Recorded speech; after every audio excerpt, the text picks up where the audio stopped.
C'est bien ce que vous faites. Hein. Quel âge vous avez, Jules? Je vais avoir 96. Et vous êtes rentré dans les FFI à quel âge? 18 ans. 18 ans. Alors, Par quel moyen? on faisait, j'avais un ami, il s'appelait Maurice Curas. Il me dit, Jules, mon père, on a des amis comme ça, comme ça. Et je dis, ouais, d'accord. Et on parlait que nous deux. Devant les autres, on ne parlait pas du chose comme ça, là.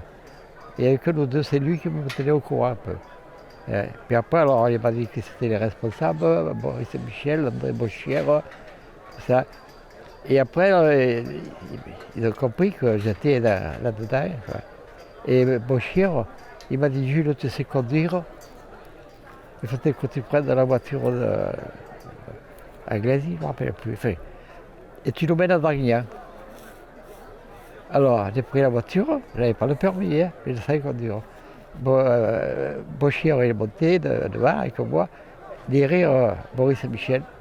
Et il m'a dit, file à Draguignan. Il m'a dit, arrête-toi devant la prison. Dans la rue, je ne sais pas si vous connaissez, là. Je me suis tourné, je me suis mis à un bidon de pas. Plus d'une heure, je suis resté là tout seul. J'ai commencé à me faire un souci. Puis ils arrivent, au lieu de deux, ils étaient trois. Ils avaient il avait fait sortir de prison.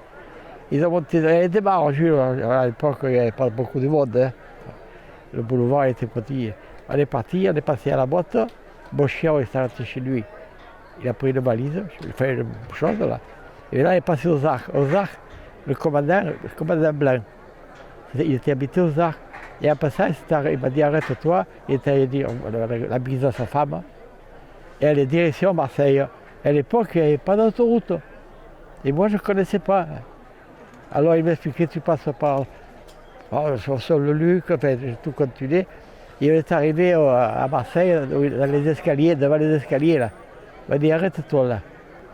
Je me suis arrêté là contre les escaliers. Et les trois, ils sont montés tous les escaliers, ils nous ont dit tu nous attends. 1h30 j'ai attendu. Ouais.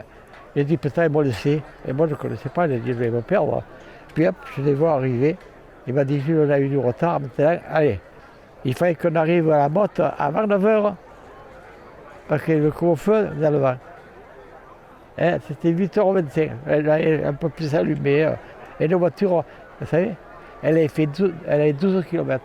Elle était venue de Saint-Raphaël à la motte. 9. Et le patron, il a été avec ma confiance qu'il m'avait pris en bonne chose. Et c'est lui qui a prêté la voiture. Voilà. C'était quoi le rôle des FFI ici en Provence? Le rôle des FFI, on s'est attaché avec les Allemands de savoir quelque chose. Alors à quel âge vous êtes rentré dans la résistance? J'ai 18 ans. Ouais. Et les FFI servaient à quoi en Provence? Mais, on cherchait les Allemands, ce qu'ils nous faisaient, où ils étaient garés, tout ça, dans les renseignements. Nous, on donnait à nos chefs, à Bochier et à Michel. Nous, et lorsqu'il y a eu le débarquement, ils nous ont donné comme ça, on pouvait faire voir qu'on était contre les Allemands. On était résistants français. Voilà, on était dans la résistance. Et voilà, alors, il y en a beaucoup qui étaient sur la place.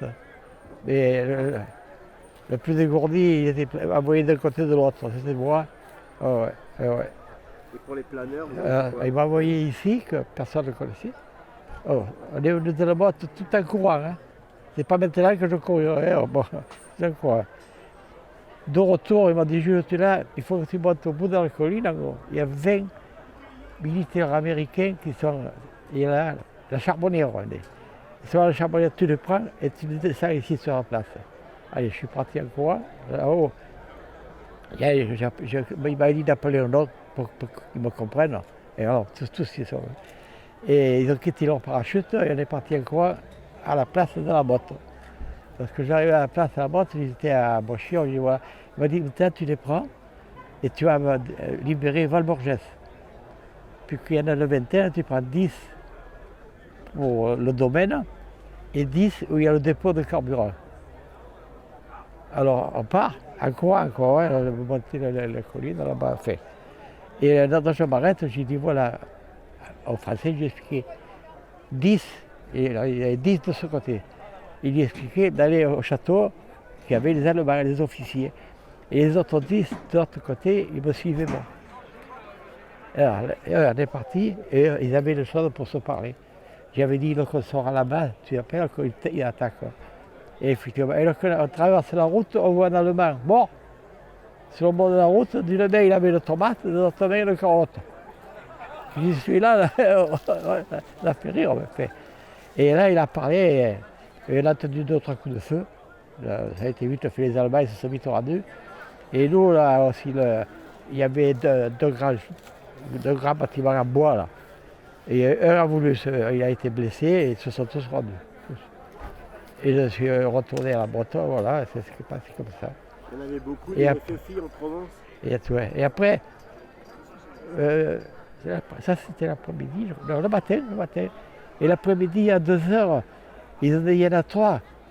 À Castrol, sous une grotte, ils ne veulent pas se libérer, ils ne veulent pas se rendre. Alors que mon collègue, Boris et Curas, on est partis. On est arrivé là-bas et ils étaient dans la grotte. Alors j'ai appelé, il y en avait un qui s'appelait Émile. C'est Émile, que c'était Yougoslave, ils en avaient embauché de force. Émile, qu'est-ce qui t'arrive, monsieur, là?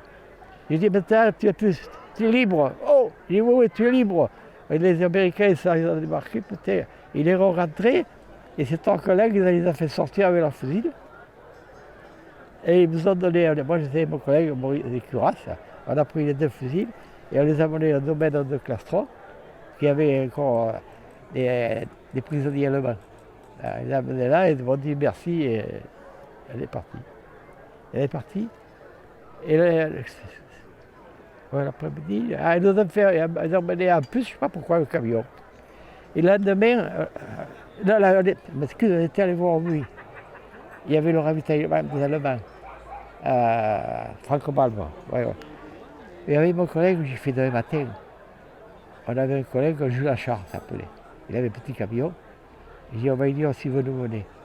Alors on est allé le voir, on a dit, pas de problème. On est parti avec ce camion. Et on est allé là où ils avaient le ravitaillement, les Allemands. Et on descend. Il avait derrière le dos. Et il y avait 2 qui étaient de garde et l'autre, on les a tous attrapés. Il avait les revolvers, il avait le revolver là. Et on y a pris tout ce qu'il y avait, le pain, les confitures, il y avait tout.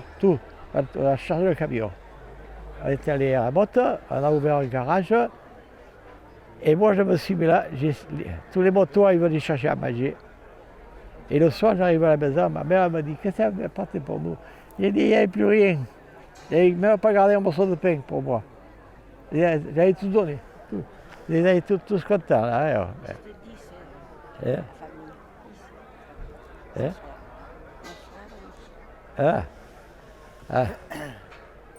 La résistance a joué un rôle important ici en Provence. Oui, pour des renseignements, Bon, c'est pas comme dans les grandes villes, quoi, hein, mais enfin, on a pu faire ce qu'on a pu faire, on l'a fait. Voilà. Vous étiez content quand les Américains sont venus? C'était quoi le sentiment? Eh bien, oui, ils étaient contents de voir que parce qu'ils ont été bien reçus. Mais il y avait les chantiers de jeunesse, il y avait marqué le pigeonnier, juste à la sortie du pays de la botte. Et lorsqu'ils avaient parachuté, des grosses choses là. Et eux, ils ont ouvert ces choses-là. Ils ont ouvert, et il y avait des choses à chocolat, à coller. Ils ont fait, ils ont mangé ça. Et donc après, ils étaient bons. Ce qu'ils ont crié, ces jeunes, ce qu'ils ont crié, tellement ils avaient mal. Et on les avait portés dans la motte, dans une pièce. Je me rappelle que je suis parti voir putain, ça criait. Et bien voilà, que je suis, j'ai cherché. Et donc je retournais, ils ne criaient plus, ils étaient morts. Deux jeunes de chantiers de jeunesse à l'époque. Ces jeunes, ils croyaient que c'était du chocolat, c'était de la dynamite. Vous savez, pour faire les mines, quoi. Putain. Mais ils sont allés ouvrir ce coffre là, c'est prêt pour. Quand les Américains ont débarqué, la population ici ils étaient contente ou c'était quoi le sentiment? Mais la population était au courant plutôt vers les 8 h du matin. Et Parce que nous, on l'a su, moi je l'ai su la veille, on m'a dit Jules, pour le 15 août, je crois qu'elle est bonne, la bombe. Et je n'avais pas dormi même, j'entendais le bruit, oh, je me mets à la fenêtre, peu tard, je voyais les ombres descendre. J'ai passé le pantalon, je suis descendu là-bas. Elle a fait tout ce qu'il me disait de faire, j'ai fait. Voilà. Et il y en avait un Américain, il a atterri sur la place, enfin, il y a la terrasse, sur la terrasse de la place. Là. Il n'était pas loin de chez nous. Et les autres, vous les avez cherchés ou quoi? Vous les avez aidés? Non, moi j'ai aidé que ça, les officiers. Après les officiers, eux, ils se sont débrouillés à guider les gens des parachutistes. Hein. Moi après, j'ai plus eu de problème avec eux. Ça a duré combien? 3 jours après, on n'a plus vu personne. Hein. La boîte a été libérée, le mur a été libéré, il y avait encore un peu le bord de mer, quoi. Et nous, on n'a plus été, ça a été fini, quoi. Did you go to Toulon and see the celebration when Janetta Sidney came to? Que je suis là, c'est moi qui parle, qui fais toutes les choses. Tout ce que j'ai fait, je l'explique, et voilà. C'est bien ce qu'il m'a fait, c'est bien. Et aujourd'hui, je comptais le voir, je ne l'ai pas vu. J'en ai beaucoup fait, hein. J'en ai beaucoup fait. Ouais. Ouais. Et vous en avez vu beaucoup des Américains? Les Américains, moi, mais ils ne pouvaient pas parler. Ils ne comprenaient pas. Et il y en a qui parlaient italien, nos capitaux. Alors j'ai dit. Il y en avait beaucoup, je te demande s'il y en avait beaucoup. Ben, ouais, il y en avait bien. Il y avait un peloton, il y avait au moins une centaine. Mais après, ils sont partis d'un côté de l'autre. Hein. Ils ont été au pays. Il y en a, ils sont venus une fois, peut-être 8 ou 10 jours après le débarquement, ils sont venus avec des camions. Une dizaine de camions, c'était la marine, comment ça s'appelait? La marine, enfin, pas sur les bateaux, c'était terrestre, je sais pas. Enfin. Et ils ont resté 15 jours là, et moi j'étais avec eux, je m'étais fait ami avec eux, et ils m'ont promené avec le camion. Ils menaient au Buis, peu à Trans, à Figaro, hop. Et c'est ça. Mais après, on n'a vu plus personne. Hein. Après, ça a été fini. Après, il y avait le travail dans la campagne. Et FFI les ont beaucoup aidés pour chercher les Allemands. Ils étaient cachés. Ah, vous les avez aidés pour trouver les Allemands en fait, c'est ça? Ah ouais. Ouais. Vous saviez où ils étaient les Allemands? Ouais, ah, bien sûr, on savait tout là. On savait tout, ouais. Ouais. Au moins, ils se cachaient au clocher. Au clocher? Il y en avait dans le clocher? À l'époque, elle habitait au Buis, elle n'était pas mariée encore. Elle était au Buis, et au Buis aussi, il y en avait. Elle avait 20 ans là, hein. C'était une drôle de période, non? Oui, on avait ri pour s'amuser. Nous, les jeunes, on avait envie de danser, d'être un peu d'orchestre, mais on ne pouvait pas. Et manger. Ouais. Et pour manger, ben, alors, on serrait la ceinture. Il n'y avait pas beaucoup, surtout nous, on était 11 à table. On était 9 frères, non. 9 frères et 2 sœurs et mes parents, ouais, 12. Alors, en fait, il n'y a pas eu de déchets, ça a été pas mal commencé, ça a été pas mal fini. Voilà, ça a été à peu près comme on voulait. On n'a pas eu de choses. Grâce aux Américains, on a été sauvés. Ah ouais. Les Américains qui sont venus et qui nous ont sauvés. Hein. C'est grâce à eux. Et ouais. Les maquisards, il y en avait quelques-uns, mais ils étaient en montagne, les maquisards. Vous avez perdu le papier, là. Oh. Merci beaucoup. Vous appelez comment, madame? Josette. Josette comment? Josette Bertrand, de mon nom de fille. Et je suis née le 1er janvier 1931. Et quand la guerre a déclaré, j'avais 8 ans. Donc c'était triste. Vous vous souvenez de l'arrivée des Américains? Ben oui, je m'en rappelle. Bien sûr qu'on était contents, on était tous au pied de l'église, il y avait une grande place, on était contents de les arriver.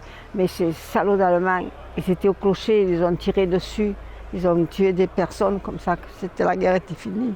C'était très triste. Ils ont tué des jeunes femmes, ils ont blessé des personnes. Mais les Américains, ils sont vite montés, ils étaient sales, ils ont fait tomber. Il y en avait 3 qui s'étaient cachés au clocher. Alors, peu cher, ils nous ont tiré dessus quand on était avec les Américains. Comme les Américains avaient des armes, ils ont fait des armes. Ils en ont encore tué, ils n'avaient pas assez fait de mal. Un dernier jour, ils ont fait encore du mal. Non, c'était triste, vous savez, le village. On était malheureux, on était jeunes. Moi, je suis née en 31, j'étais jeune à Cabatron. On est mort de faim, on avait faim. Et la première chose qu'on a eue, les Américains, je n'avais jamais vu une tablette de chocolat. Le premier morceau de chocolat, c'est un Américain qui me l'a donné. Et j'étais contente, je ne savais pas ce que c'était. Il m'a dit c'est bon, je l'ai mangé. On a beaucoup souffert, monsieur. Lui, il souffrait moins parce qu'il était en campagne. Mais nous, à la maison, maman, on n'avait que le ticket. Mon frère il avait été pris à déporter. Vous savez, à l'époque, ils prenaient les jeunes pour les mener travailler en Allemagne. Il était au cinéma, ils l'ont pris, ils l'ont mis. Ma soeur, elle était placée. Moi, j'étais avec ma maman, ma grand-mère, mon père. Et on a beaucoup souffert de la faim. On avait des tickets 300 grammes. Maman, moi, j'avais pas.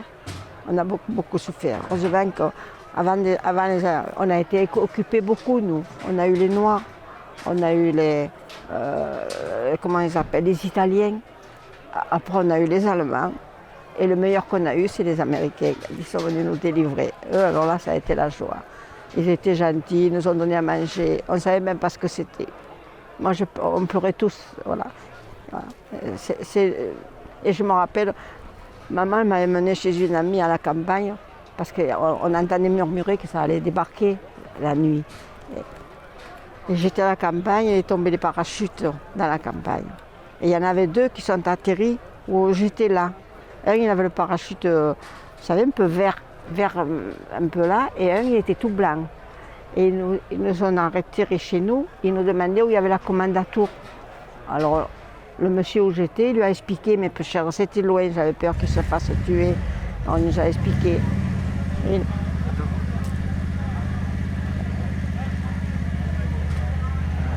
Oui,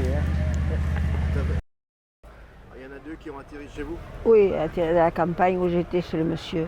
Et ils nous ont demandé où il y avait la commandature des Allemands, parce qu'ils s'étaient perdus. Les parachutes étaient tombés au Muy, et nous on était à 3 km entre la Motte et le Muy, parce que maman avait peur que je reste au village. Et monsieur Borme, où j'étais, il leur a expliqué par la route, mais on ne les a plus jamais vus, peu cher. Ils nous ont donné un peu ce qu'ils avaient, les parachutes, ils les ont roulés, ils les ont mis dans les vignes, et ils sont partis. On ne les a plus vus. Mais après, on est allé au village, on a fait la fête. Mais quand ils sont arrivés, les 2 Américains, ils étaient tout maquillés, tout noirs. Ils étaient jeunes, ils étaient jolis. Ça nous a fait peur au début, mais après on était contents parce qu'on savait qu'ils venaient nous libérer. C'était beau ces parachutes qui tombaient, vous savez. Et moi, vous savez que je me suis mariée avec une robe de parachute. À 20 ans, je me suis mariée et j'avais pas de sous, j'avais rien. On avait tous des parachutes. Et moi, j'avais une amie couturière avec le parachute blanc, elle m'a fait la robe de mariée. Vous voyez? Et alors, même ça, ils ont venu bien, les Américains. J'avais pas de sous, maman n'avait pas de sous. Et on voulait se marier comme il faut. Et je me suis mariée, j'avais 20 ans. Et j'ai gardé longtemps la robe. Et l'année d'après, je l'ai coupée. Et je suis allée au mariage de ma belle-sœur. La robe. Il fait mal. Je pense à ça parce que maman a beaucoup souffert. Moi, j'étais jeune, mais maman a beaucoup souffert. On avait faim. Elle était descendue à 40 kilos, maman, pour me faire manger. J'ai toujours ça. Je m'excuse, mais je n'avais plus à parler. C'était trop dur. On a trop souffert. Heureusement que vous êtes arrivés, les hommes. Je ne sais pas ce que ça aurait devenu. Ils ont été méchants. Ils nous avaient fait faire des murs de partout. Ça a été terrible. Je m'excuse, je ne sais pas. Ça me fait encore mal. Vous y pensez parfois? J'ai toujours la vision. On a trop souffert, vous savez. Ils ont trop été méchants. Et quand vous êtes arrivés, on était contents, les Américains. Je revois toujours les deux que j'ai vus là, tout en noir. Quand ils ont tiré au clocher aussi, quand ils ont descendu les Allemands, tout ça. Après, on s'est tous embrassés, c'était magnifique, c'était beau. Ça a été une joie abominable d'avoir tous ces Américains, et surtout qu'ils étaient jeunes. Non, c'était une bonne délivrance. Et vous saviez qu'à ce moment-là, ça allait être la libération complète? Ah oui, oui, oh, ça se murmurait depuis de quelques temps, que ça allait débarquer au Dramont, que ça allait débarquer à Fréjus. Nous, on n'avait pas la mer là, mais on en parlait, tout ça. On savait qu'il y avait tout ça. Ça faisait peur. C'est pour ça qu'ils sont devenus méchants, les Allemands, quelque temps là. Ils passaient dans les rues, il fallait fermer les fenêtres, ils tiraient sur les fenêtres. Pas de lumière, pas de jour. Ils sentaient qu'il y avait quelque chose. Et nous, ils nous ont supporté ça. Ils ont été méchants les derniers jours. Parce que tout le monde, on pensait, tout le monde se murmurait, tout le monde disait les Américains vont venir, ils vont nous libérer. Et les Allemands étaient méchants. Voilà. Ils avaient même des jeunes, là, ils les faisaient travailler, ils les faisaient faire des murs de partout, ils voulaient qu'on ferme tout. Vous savez que le village ne vient pas. Et total, heureusement, ils sont peu chers. Il y en a un qui est atterri dans l'arbre américain, ils l'ont tiré dessus. Ils l'ont pendu à l'arbre. C'est pas beau ça. C'est pas de guerre. Enfin, heureusement, ils en ont tué pas mal d'Allemands. C'est de bons souvenirs pour la finale, mais c'était pas bon. Moi, ça m'a resté gravé. Ça modifie une vie? Ça vous modifie une vie? Ah oui, ah ouais. Je ne voudrais plus jamais que... Mais j'ai 6 arrière-petits-enfants, mais je ne voudrais pas qu'ils voient ça. Des fois, je leur raconte un peu, ils ne s'imaginent pas qu'on a souffert tout ça. Ils ne rendent pas compte. Quand ils mangent un bout de pain qu'ils le lèvent, moi, je ne veux pas qu'ils jettent. Je leur dis, on a souffert, mais elle a souffert. Mais non, mais oui, on a souffert, on a mal. Je ne veux pas qu'elle gaspille. Je n'ai jamais gaspillé, monsieur, parce que j'ai trop souffert. Et là, j'ai 6 arrières, je leur dis surtout, ne gaspillez pas, parce que c'est très triste de ne pas avoir à manger. Bon, bonjour. Oui, Merci madame. ça m'a fait mal. Voilà.